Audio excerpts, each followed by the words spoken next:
പാസ്റ്റർമാർക്ക് അവരുടെ ശരീരത്തിൽ ടാറ്റു ചെയ്യാൻ സാധിക്കുമോ? എല്ലാവർക്കും ഹല്ലേലൂയ ന്യൂസിലേക്ക് സ്വാഗതം. വളരെ കൗതുകകരമായ ഒരു വിഷയമാണ് ഇന്ന് ചർച്ച ചെയ്യുന്നത്. ഒരുപക്ഷെ ഇപ്പോൾ ഇതിന് വലിയ പ്രസക്തി ഇല്ലെങ്കിലും ഭാവിയിൽ ഇത് ചർച്ച ചെയ്യപ്പെടുവാൻ സാധ്യതയുള്ളൊരു വിഷയമാണ്. നമ്മുടെ നാട്ടിൽ വളരെ ചുരുക്കം ആളുകൾ മാത്രമാണ് അവരുടെ ശരീരത്തിൽ പച്ച കുത്തിയിരുന്നത്. എന്നാൽ ഇന്ന് ചെറുപ്പക്കാർക്കിടയിൽ ഇത് വലിയൊരു ട്രെൻഡാണ്. Body art, tattooing. ഇതിനെക്കുറിച്ച് ബൈബിൾ എന്തു പറയുന്നു? വെളിപ്പാട് പുസ്തകത്തിലെ മൃഗത്തിൻ്റെ മുദ്രയുമായി ഇതിനെന്തെങ്കിലും ബന്ധമുണ്ടോ? ഒരു ക്രിസ്ത്യാനിക്ക് തൻ്റെ ശരീരത്തിൽ ടാറ്റു ചെയ്യുവാൻ സാധിക്കുമോ? ഈ ചോദ്യങ്ങൾക്ക് ഉത്തരം കണ്ടെത്തുവാനുള്ള ഒരു ശ്രമമാണ് നമ്മൾ നടത്തുന്നത്. ഞാൻ നേരത്തെ പറഞ്ഞല്ലോ, പാസ്റ്റർമാർക്ക് സ്വന്തം ശരീരത്തിൽ ടാറ്റു ചെയ്യുന്നത് ശരിയാണോ എന്നുള്ളതാണ് ഇവിടെ ഞാൻ മുന്നോട്ട് വെക്കുന്ന ചോദ്യം. ഈ വിഷയത്തിൻ്റെ ടൈറ്റിൽ അതാണ്. കേരളത്തിലെ പ്രത്യേക ആത്മീയ പശ്ചാത്തലത്തിൽ ഈ ചോദ്യത്തിന് ഒരു പ്രസക്തിയും ഇല്ലെന്ന് എനിക്ക് നന്നായിട്ടറിയാം.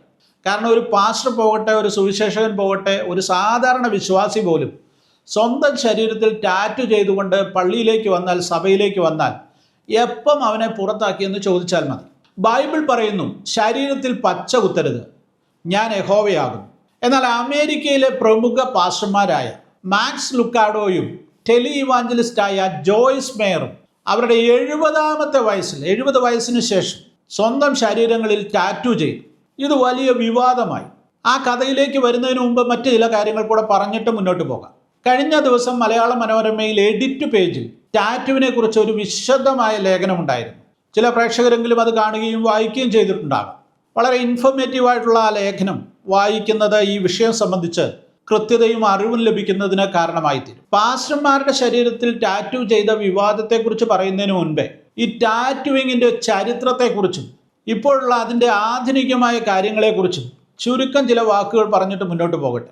ശരീരത്തിൽ ടാറ്റു ചെയ്യുന്നത്, അല്ലെ പച്ച കുത്തുന്നത്, ആയിരക്കണക്കിന് വർഷങ്ങളുടെ ചരിത്രമുള്ളൊരു കാര്യമാണ്. ഏകദേശം 5000 വർഷങ്ങൾക്ക് മുമ്പ് ജീവിച്ചിരുന്ന ചില ആളുകളുടെ മമ്മിയിൽ പോലും ടാറ്റുകൾ കണ്ടെത്തിയിട്ടുണ്ട്. പുരാതന ഈജിപ്തിലും പോളിനേഷ്യൻ സംസ്കാരങ്ങളിലും മാവോറി ജനങ്ങൾക്കിടയിലുമെല്ലാം ടാറ്റുവിന് വലിയ പ്രാധാന്യമുണ്ടായിരുന്നു. പല കാരണങ്ങൾക്ക് വേണ്ടിയാണ് ആളുകൾ ശരീരത്തിൽ ടാറ്റു ചെയ്യുന്നത്. രോഗശാന്തിക്ക് വേണ്ടി ടാറ്റു ചെയ്യുന്നവരുണ്ട്. സാമൂഹിക നിലയും പദവിയും ഒക്കെ അനുസരിച്ച് പഴയ കാലങ്ങളിൽ ശരീരത്തിൽ ടാറ്റു ചെയ്തിരുന്നു. മാത്രവുമല്ല, ഇതിന് ചില ആത്മീയ മതപരമായ വിശ്വാസങ്ങളുമായും ബന്ധമുണ്ട് എന്ന ചരിത്രത്തിൽ നമുക്ക് മനസ്സിലാക്കുവാൻ സാധിക്കും. ഇന്നിപ്പോൾ ടാറ്റു എന്നത് ഒരു ആഗോള പ്രതിഭാസമാണ്. ബില്യൺ കണക്കിന് ഡോളറിൻ്റെ വരുമാനം നേടുന്ന ഒരു വലിയ വ്യവസായമായി ഇത് വളർന്നു കഴിഞ്ഞു. സെലിബ്രിറ്റികളുടെ സ്വാധീനവും സോഷ്യൽ മീഡിയയുടെ പ്രചാരവും ടാറ്റുവിനെ കൂടുതൽ ജനപ്രിയമാക്കി മാറ്റിയിരിക്കുന്നു. അമേരിക്കയിൽ നമ്മൾ കാണുന്ന 3 ആളുകളിൽ ഒരാളെങ്കിലും ശരീരത്തിൽ ടാറ്റു ചെയ്തിട്ടുള്ള വ്യക്തികളാണ്. അവരുടെ വ്യക്തിത്വം പ്രകടിപ്പിക്കാനും ജീവിതാനുഭവങ്ങളെ കോറിയിടാനും ഒക്കെ ആളുകൾ ശരീരത്തിൽ ടാറ്റു ചെയ്യുന്നു. ചില ആളുകളെ സംബന്ധിച്ചിടത്തോളം തങ്ങളുടെ ആത്മീയ മതപരമായ വിശ്വാസങ്ങൾ പ്രകടിപ്പിക്കുവാനുള്ള ഒരു മാർഗമായിട്ടും ടാറ്റു ചെയ്യുന്നുണ്ട്. അപ്പോഴും ഒരു ചോദ്യം ബാക്കിയാണ്. ഒരു ക്രിസ്ത്യാനി ടാറ്റു ചെയ്യുന്നത് ശരിയാണോ? ബൈബിൾ അതിനെക്കുറിച്ച് എന്താണ് പറയുന്നത്? ബൈബിളിൽ ടാറ്റുവിനെ കുറിച്ച് നേരിട്ട് പരാമർശിക്കുന്ന ഒരു വാക്യം ലേവ്യ പുസ്തകത്തിലാണുള്ളത്. 19-ാം അധ്യായം 28-ാം വാക്യം. മരിച്ചവർക്ക് വേണ്ടി നിങ്ങളുടെ ശരീരത്തിൽ മുറിവുകൾ ഉണ്ടാക്കരുത്, ശരീരത്തിൻ്റെ മേൽ പച്ച കുത്തരുത്, ഞാൻ യഹോവയാകുന്നു. ഇതാണ് ആ വാക്യം. ഈ വാക്യത്തിനെ പല രീതിയിൽ നമുക്ക് വ്യാഖ്യാനിക്കുവാൻ സാധിക്കും. പുരാതന ഇസ്രായേൽ ജനതയെ ചുറ്റുമുള്ള വിജാതീയ സംസ്കാരങ്ങളിൽ നിന്ന് വേർപെടുത്തി നിർത്തുന്നതിന് വേണ്ടി നൽകിയ ആചാരപരമായ ഉപദേശങ്ങളിൽ പെട്ടതാണ് ഇത്. മരിച്ചവരെ ഓർക്കാനും ദേവന്മാരെ പ്രീതിപ്പെടുത്താനും ഒക്കെ വിജാതീയരായ ആളുകൾ ശരീരത്തിൽ മുറിവുണ്ടാക്കുകയും ടാറ്റു ചെയ്യുന്നതുമൊക്കെ ആ കാലഘട്ടത്തിൽ വ്യാപകമായി ഉണ്ടായിരുന്നൊരു കാര്യമാണ്. ഇത് അശുദ്ധമായ ഒരു ആചാരമാണ്. ദൈവമക്കൾ അതിൽ നിന്ന് മാറി നിൽക്കണം, വേർപാട് പാലിക്കണം. ഇതാണ് ഈ വാക്യത്തിൻ്റെ പ്രധാനമായ ഉദ്ദേശം. അതുപോലെ തന്നെ പുരാതന ഈജിപ്തിൽ അടിമകളെ അടയാളപ്പെടുത്തുവാൻ ടാറ്റു ഉപയോഗിച്ചിരുന്നു. അപ്പോൾ ഒരാൾ സ്വന്തം ശരീരത്തിൽ ടാറ്റു ചെയ്യുമ്പോൾ താൻ ആരുടെയോ അടിമയാണെന്ന് വെളിപ്പെടുത്തപ്പെടുകയാണ് ആ കാലഘട്ടങ്ങളിൽ. ദൈവത്തിൻ്റെ സ്വന്തം ജനമായ ഇസ്രായേല്യർ ഇനി ആരുടെയും അടിമകളല്ലെന്ന് ഓർമ്മിപ്പിക്കാനായിരിക്കാം ലേവ്യ പുസ്തകത്തിൽ ഇങ്ങനെ ഒരു വാക്യം നൽകപ്പെട്ടിരിക്കുന്നത്. മറ്റൊരു കാര്യം, നമ്മുടെ ശരീരം ദൈവത്തിൻ്റെ ആലയമാണ് എന്ന് ബൈബിൾ പഠിപ്പിക്കുന്നു. ദൈവം തൻ്റെ പ്രതിച്ഛായയിലാണ് നമ്മളെ സൃഷ്ടിച്ചിരിക്കുന്നത്. അപ്പോൾ അങ്ങനെയുള്ള വിശുദ്ധമായ ഒരു ശരീരത്തെ മനഃപൂർവ്വമായി വികൃതമാക്കുന്നത് ദൈവത്തോടുള്ള ഒരു അനാദരവായി കാണണം എന്നുള്ളതും ഈ വാക്യം നമുക്ക് മനസ്സിലാക്കി തരുന്ന കാര്യമാണ്. ഇനി പുതിയ നിയമത്തിലേക്ക് വന്നാൽ ടാറ്റുവിനെ കുറിച്ച് നേരിട്ട് ഒരു പരാമർശങ്ങളും പുതിയ നിയമത്തിലില്ല. എന്നാൽ നമ്മുടെ എല്ലാ പ്രവൃത്തികളും ദൈവത്തെ മഹത്വപ്പെടുത്തുവാൻ വേണ്ടി ആയിരിക്കണമെന്ന് 1 കൊരിന്ത്യർ 10:31 പറയുന്നുണ്ട്. നമ്മുടെ ശരീരത്തിൽ ടാറ്റു ചെയ്യുന്നത് ദൈവത്തെ മഹത്വപ്പെടുത്തുന്ന ഒരു പ്രവൃത്തിയാണോ എന്ന് ഓരോ വ്യക്തിയും സ്വയം ചോദിക്കുമ്പോൾ ഈ ചോദ്യത്തിന് ഉത്തരം കിട്ടുമെന്നുള്ളതാണ് ഏറ്റവും പ്രധാനപ്പെട്ട കാര്യം. അതുപോലെ തന്നെ റോമാലേഖനം 14-ാം അധ്യായം 23-ാം വാക്യത്തിൽ നമ്മൾ ഇപ്രകാരം വായിക്കുന്നു: വിശ്വാസത്തിൽ നിന്നല്ലാത്തതെല്ലാം പാപമാണ്. ടാറ്റു ചെയ്യുന്നതിനെ സ്വന്തം മനസാക്ഷിയിലിട്ട് ഒന്ന് ഈ വാക്യങ്ങൾ ചേർത്ത് ആലോചിക്കുമ്പോൾ നമുക്ക് യുക്തമായ ഒരു ഉത്തരം ലഭിക്കുമെന്നുള്ളത് യാഥാർത്ഥ്യമാണ്. ഇനി നമുക്ക് മറ്റൊരു കാര്യത്തിലേക്ക് നോക്കാം. വെളിപ്പാട് പുസ്തകത്തിൽ മൃഗത്തിന്റെ മുദ്രയെക്കുറിച്ചുള്ള പരാമർശം 13-ാം അധ്യായം 16 മുതൽ 18 വരെ ഉള്ള വാക്യങ്ങളിൽ കാണുന്നുണ്ട്. ചെറിയവരും വലിയവരും, ധനവാന്മാരും ദരിദ്രന്മാരും, സ്വതന്ത്രന്മാരും അടിമകളും എല്ലാവർക്കും വലങ്കൈ മേലോ നെറ്റിമേലോ ഒരു മുദ്ര ലഭിക്കുവാൻ അത് ഇടയാക്കുന്നു. ആ മുദ്രയോ മൃഗത്തിന്റെ പേരോ അതിൻ്റെ പേരിൻ്റെ സംഖ്യയോ ഉള്ളവനല്ലാതെ ആർക്കും വാങ്ങുവാനോ വിൽക്കുവാനോ കഴിയാതിരിക്കേണ്ടതിന് തന്നെ. ഇതാണ് വാക്യം. ഈ വാക്യത്തെ അക്ഷരാർത്ഥത്തിൽ വ്യാഖ്യാനിക്കുകയും അങ്ങനെ പഠിപ്പിക്കുകയും ചെയ്യുന്നവരാണ് പൊതുവിൽ നമ്മൾ കാണുന്ന കൂടുതൽ ആളുകളും. നമ്മുടെ പ്രസംഗകരൊക്കെ അങ്ങനെ പഠിപ്പിക്കാറുണ്ട്.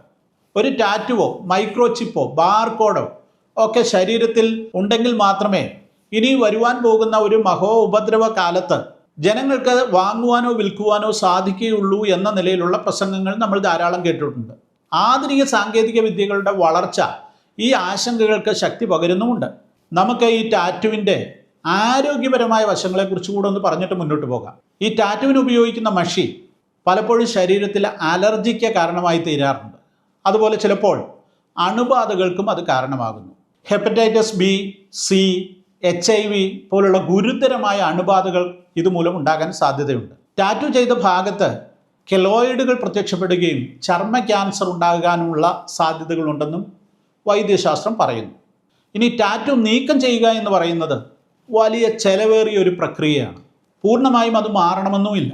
ഫാഷൻ്റെ പേരിലായാലും ആത്മീയതയുടെ പേരിലായാലും ടാറ്റു ചെയ്യുന്നത് അവരവരുടെ ആരോഗ്യത്തെ ബാധിക്കുന്ന ഒരു കാര്യമാണെന്ന് തിരിച്ചറിയുക എന്നുള്ളത് ഒരു പ്രധാനപ്പെട്ട കാര്യം. ഇനി പ്രമുഖരായ ക്രിസ്തീയ നേതാക്കൾ, ഒരു കാലത്ത് ശക്തമായി തിളങ്ങി നിന്നവർ, അല്ലെങ്കിൽ ഒരുപക്ഷെ ഇപ്പോഴും വളരെ സജീവമായി ക്രിസ്തീയ പ്രവർത്തനങ്ങളിൽ ഏർപ്പെടുന്ന മാക്സ് ലുക്കാഡോയെയും ജോയ്സ് മേയറിനെയും പോലുള്ളവർ ടാറ്റു ചെയ്യുമ്പോൾ അവരെന്ത് സന്ദേശമാണ് ഈ ലോകത്തിന് നൽകുന്നത്, അല്ലെങ്കിൽ തങ്ങളെ വിശ്വസിക്കുന്ന വിശ്വാസികൾക്ക് എന്താണ് അവർ നൽകുന്നത്? അതിനെക്കുറിച്ചൊന്ന് പരിശോധിക്കാം. ഈ സമീപകാലത്താണ് ഇതൊരു വലിയ വിവാദമായി മാറിയത്. മാക്സ് ലുക്കാഡോ അമേരിക്കയിലെ പ്രമുഖനായൊരു പാസ്റ്റർ, അമേരിക്കയുടെ പാസ്റ്റർ എന്നുള്ള വിശേഷണം പോലും ടൈം മാഗസിൻ അദ്ദേഹത്തിന് കൊടുത്തിട്ടുണ്ട്. അമേരിക്കയിൽ അറിയപ്പെടുന്ന ബെസ്റ്റ് സെല്ലർ ബുക്കുകളുടെയൊക്കെ എഴുത്തുകാരനാണ് അദ്ദേഹം. അദ്ദേഹത്തിന് 70 വയസ്സായി. കഴിഞ്ഞ വർഷം അദ്ദേഹം തൻ്റെ ശരീരത്തിൽ ടാറ്റു ചെയ്യുകയും അത് പരസ്യപ്പെടുത്തുകയും ചെയ്തു. താൻ ടാറ്റു ചെയ്തതിൻ്റെ കോണ്ടസ്റ്റ് പറയുന്നത് എങ്ങനെയാണ്: തൻ്റെ ക്രിസ്തീയ വിശ്വാസത്തിലേക്കുള്ള പ്രവേശനത്തിൻ്റെ 50-ാം വാർഷികം ആഘോഷിക്കുന്നതിൻ്റെ ഭാഗമായാണ് അദ്ദേഹം തൻ്റെ ശരീരത്തിൽ ടാറ്റു ചെയ്തത്. ടെറ്റലസ്റ്റായി എന്ന ഗ്രീക്ക് വാക്കാണ് അദ്ദേഹം തൻ്റെ വലത് കൈത്തണ്ടയിൽ ടാറ്റു ചെയ്തത്. ഈ വാക്കിന് സകലവും പൂർത്തിയായി, അല്ലെങ്കിൽ കടം പൂർണ്ണമായി അടച്ചു തീർത്തു എന്നൊക്കെയാണ് അർത്ഥം. തൻ്റെ ജീവിതത്തിൽ യേശു ചെയ്ത വലിയ മാറ്റത്തിന് നന്ദി പ്രകടിപ്പിക്കാനാണ് 50-ാം വാർഷികത്തിൽ ഈ ടാറ്റു ചെയ്തതെന്ന് ലുക്കാഡോ വ്യക്തമാക്കി. ഒരു മദ്യപാനിയും വംശീയവാദിയും കപടവിശ്വാസിയും ഒക്കെ ആയിരുന്ന താൻ യേശുവിനെ കണ്ടുമുട്ടിയതോടുകൂടെ എങ്ങനെ തൻ്റെ ജീവിതം മാറിമറിഞ്ഞു എന്നുള്ളത് തുറന്നു പറഞ്ഞുകൊണ്ട് തനിക്ക് അടച്ചു തീർക്കാൻ കഴിയാത്ത കടം യേശു ക്രൂശിൽ തനിക്ക് വേണ്ടി അടച്ചു തീർത്തതിനെ ഓർമ്മിപ്പിക്കുവാനാണ് ഈ ടാറ്റു ചെയ്തത് എന്ന് അദ്ദേഹം വിശദീകരിക്കുന്നു. എന്നാൽ ലുക്കാഡോയുടെ ഈ പ്രവൃത്തി വിശ്വാസി സമൂഹത്തിൽ വലിയ ചർച്ചകൾക്ക് വഴിവെച്ചു.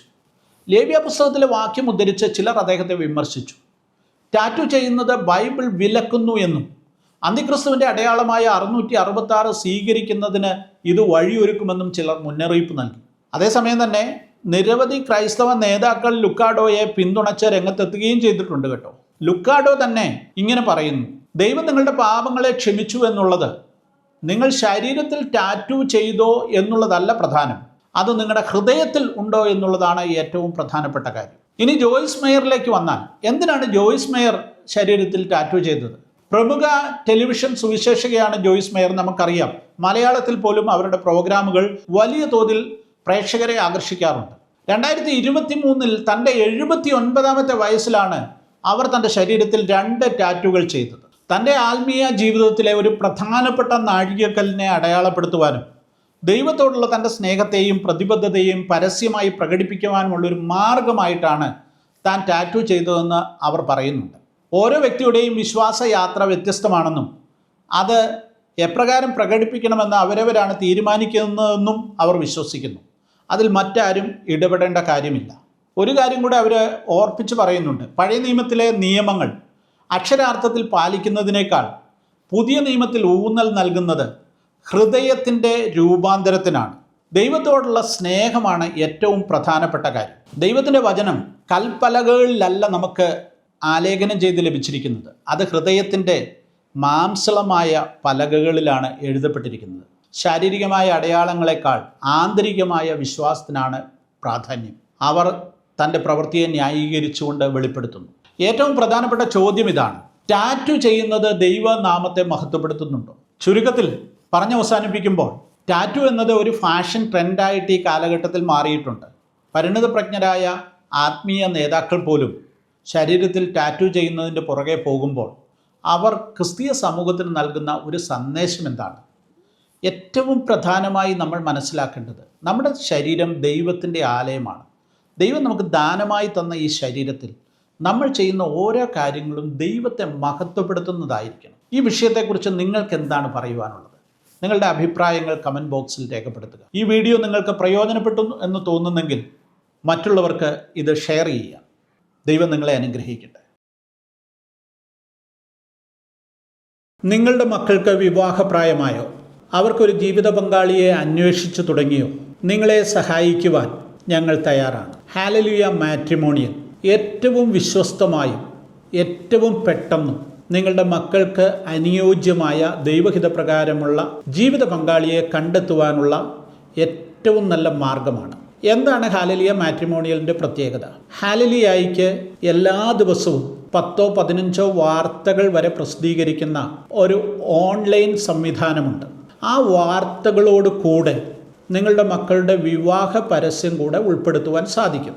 അങ്ങനെ ഇത് ആയിരക്കണക്കിന് 10,000-കണക്കിന് ആളുകളിലേക്ക് വളരെ പെട്ടെന്ന് എത്തിച്ചേരുന്നു.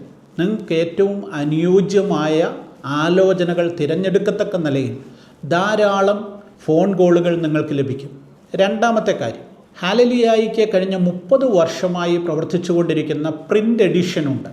എല്ലാ മാസവും 1-ാം തീയതിയും 15-ാം തീയതിയും ഹാലലിയ പത്രം പുറത്തിറങ്ങുന്നു. ആയിരക്കണക്കിന് വരിക്കാരിലേക്ക് അതെത്തുന്നു. ഈ പത്രത്തിലും ഈ മാട്രിമോണിയൽ പരസ്യം ഞങ്ങൾ ഉൾപ്പെടുത്തുന്നു. ഈ 2 സംവിധാനത്തിലൂടെ 10,000ങ്ങളിലേക്ക് നിങ്ങളുടെ മക്കളെക്കുറിച്ചുള്ള ഇൻഫർമേഷൻ എത്തിച്ചേരുമ്പോൾ വളരെ പെട്ടെന്ന് നിങ്ങൾക്ക് അനുയോജ്യമായ ആലോചനകൾ ലഭിക്കുന്നു. ദൂരെ എങ്ങും പോകണ്ട. നിങ്ങൾ ഇതോടൊപ്പമുള്ള നമ്പറിലേക്ക് നിങ്ങളുടെ മക്കളുടെ പ്രൊഫൈലും ഫോട്ടോയും അയച്ചു തരിക. ഇന്ന് തന്നെ ഇതിൽ രജിസ്റ്റർ ചെയ്യുവാൻ സാധിക്കും. വളരെ കുറഞ്ഞ ചെലവിൽ നിങ്ങളുടെ മക്കൾക്ക് അനുയോജ്യമായ വിവാഹാലോചന കണ്ടെത്തുവാൻ സാധിക്കും. അത് കേരളത്തിൽ മാത്രമല്ല, ലോകമെങ്ങുമുള്ളവർക്ക് ഈ സംവിധാനം ഉപയോഗിക്കാവുന്നതാണ്.